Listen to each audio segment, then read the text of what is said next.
Good afternoon, everybody. My name is Pastor David Rebey, and I'm here this afternoon in the sanctuary at Redemption Lutheran Church with my ministry partner, Pam Gustafson. I also serve, in addition to the pastor at Redemption, at Breaking the Chains Church, and that's what we're here to tell you about today. And I'm Pam. I'm a volunteer with Breaking the Chains and a member of Cross Lutheran Church.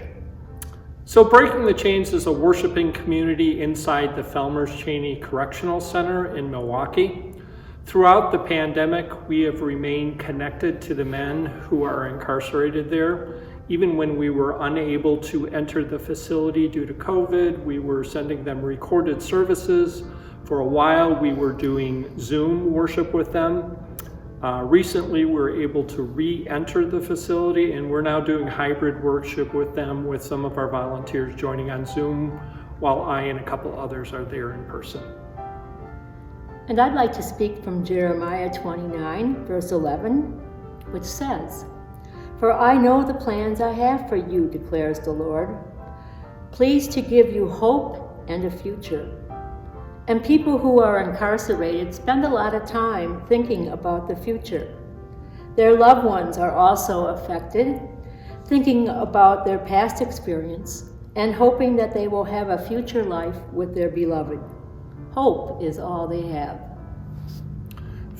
Cheney is a pre-release minimum security facility, and for men who have spent time on a journey through the Wisconsin Department of Corrections, it is their last stop before they re-enter the community. It's a place where they rekindle their hope.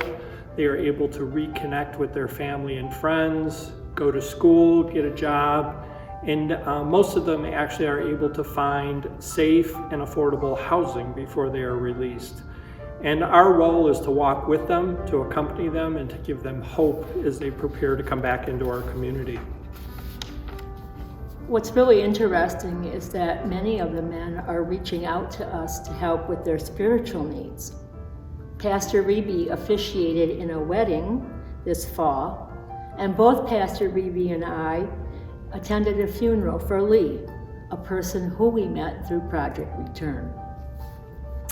One of the members of our community was recently released just before Christmas, and he has a job, he has a good apartment, and he has actually joined my congregation at Redemption Lutheran. Another of our regular attenders, Ernest, asked to be transferred to the Kenosha facility, as that is the community where he wants to have his future. He still talks to Pastor Rebey frequently.